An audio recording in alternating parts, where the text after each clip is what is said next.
विरारमधून बहुजन विकास आघाडीमध्ये पुन्हा एकदा पक्षप्रवेशाची मोठी बातमी समोर येत आहे।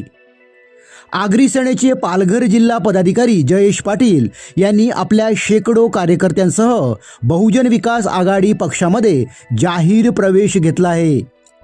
जयेश पाटील हे आगरी सेना पालघर जिल्हा प्रवक्ता या पदावर कार्यरत होते। वसई विरार महापालिका निवडणुकीत भारतीय जनता पक्षातून प्रभाग क्रमांक 1 किंवा 2 मधून निवडणूक लढवण्यास ते इच्छुक होते, मात्र त्यांना उमेदवारी देण्यात आली नाही।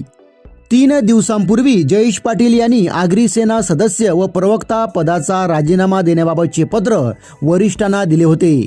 त्यानंतर रविवारी जयेश पाटील यांनी विरार पूर्व भागातील गासकोपरी, चंदनसार, वैतरणा, खार्डी कोशिंबे, कोपर, खानिवडे आदी गावातील शेकडो कार्यकर्त्यांसह बहुजन विकास आघाडीत जाहीर प्रवेश घेतला। या प्रसंगी मनसेच्या महिला पदाधिकाऱ्यांनीही बहुजन विकास आघाडीत जाहीर प्रवेश घेतला। या प्रसंगी बोलताना हितेंद्र ठाकूर यांनी वसई विरार महापालिका क्षेत्रात विविध विकास कामे हाती घेतली जात आहेत। महापालिकेच्या माध्यमातून वसई विरार परिसरात महापौर, उपमहापौर व नगरसेवक लक्ष देत आता विकासात्मक उपक्रम कार्यान्वित करण्यात येत आहेत, असे सांगून त्यांनी उपस्थित नागरिकांच्या समस्या जाणून त्या सोडवण्यासाठी संबंधित पदाधिकारी यांना सूचित केले। आजच्या या पक्ष प्रवेशामुळे बहुजन विकास आघाडी ग्रामीण भागातही मजबूत होत असून सामान्य कार्यकर्त्यांना योग्य वेळी पदावर घेतलं जातं। आता जयेश पाटील यांनाही योग्य वेळी पक्षामार्फत जबाबदारी दिली जाईल, असे यावेळी त्यांनी सांगितले। विरारच्या विवा महाविद्यालयाच्या सभागृहात झालेल्या या पक्षप्रवेश कार्यक्रमात यावेळी बहुजन विकास आघाडीचे अध्यक्ष हितेंद्र ठाकूर, माजी आमदार क्षितिज ठाकूर, महापौर अजीव पाटील, उपमहापौर मार्शल लोपिस, ज्येष्ठ नेते काशीनाथ पाटील, DK पाटील, नगरसेवक सदानंद पाटील, रंजना थालेकर, माजी नगरसेवक रंजन पाटील आजी माजी पदाधिकारी यांची उपस्थिती होती। या प्रसंगी बोलताना जयेश पाटील काय म्हणाले पाहूया। काय सांगाल की आज बहुजन विकास आघाडीमध्ये प्रवेश करण्याचे नेमके कारण काय? गेली अनेक वर्ष मी संघटनेत कार्यरत होतो। आज प्रथमच माझ्या राजकीय पदार्पण म्हणजे राजकीय पक्षामध्ये मी आज ऑफिशियली पक्षप्रवेश केलेला आहे। बहुजन विकास आघाडी या परिवारात मी प्रवेश केलेला आहे।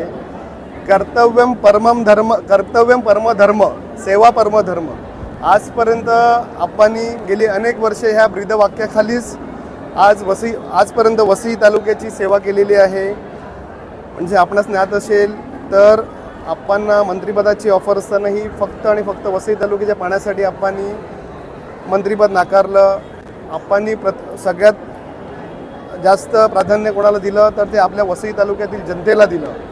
आज आपले क्षितिजदादा असतील, ह्यांचं जे विजन आहे, आज जे स्पोर्ट्स कॉम्प्लेक्स होतं आहे आणि ह्यांचं जे विजन आहे त्या विजनच्या अनुषंगाने येणाऱ्या जर स्वप्न साकार झालं तर निश्चितच वसई विरारचा कायापालट हा झालेला असेल आणि वसई विरारचं नवीन रूप आपल्याला बघायला मिळेल।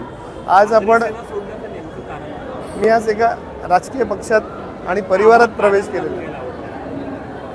उमेदवारी न मिळाल्यामुळे तुम्ही नाराज होते का? असं काहीच नाही आहे।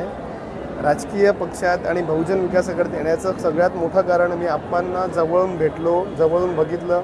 दुरून डोंगर साजरी, दुरून आपल्याला वेगळं काहीतरी चित्र दिसतं, पण प्रत्यक्षात जेव्हा मी समोर आलो, आपणना भेटलो, जवळून भेटलो, तर मला सगळं चित्र जे आहे ते स्पष्ट झालं।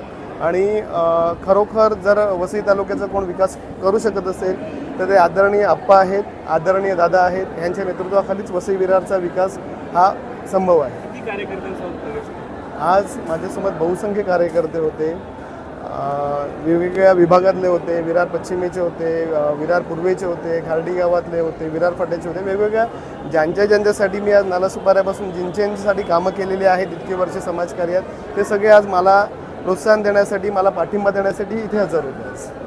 पुढील विकास कामाचं धोरण कशा प्रकारे असेल? आपणच्या नेतृत्वाखाली आणि आपणच्या मार्गदर्शनाखाली आणि दादांच्या नेतृत्वाखाली वसई विरारचं जे योग्य मार्ग आहेत, जे चांगले कामं आहेत ती नक्कीच पूर्ण करण्यासाठी एक बहुजन विकास आघाडीचा कार्यकर्ता म्हणून मी तिथे सदैव उपलब्ध असेन आणि त्यांच्या मार्गदर्शनाखाली काम करेन. आणि आज आपण बघितलं तर एक तीर्थस्थळ म्हणून आपल्याकडे हे झालं. प्रवीणाताईंनी ज्यांना काकी आहेत प्रवीणा, ह्यांनी आपण त्यांना आदराने ताई सांगतो, ह्यांनी इतकं मोठं तीर्थस्थळ आपल्याकडे उभं केलं द्वारकाधीश. म्हणजे एक येणाऱ्या काळामध्ये जर आपण बघाल तर एक मोठं तीर्थस्थळ म्हणून हे नावारूपाला येईल, उदयास येईल. कारण की तिथे जे मंदिर आज उभारलेलं आहे आणि त्या मंदिर उभारणीमागे जो स्पष्ट संदेश आहे श्रीकृष्णांचा. आज श्रीकृष्ण हे सारथी होते, श्रीकृष्ण भगवानांनी आज सगळं तारून नेलेलं आहे. त्याच्यामुळे येणारा काळ हा नक्कीच श्रीकृष्णांच्या आशीर्वादाने आणि आपणच्या मार्गदर्शनाखाली, दादाच्या नेतृत्वाखाली वसईवीराचा कायापालट होईल.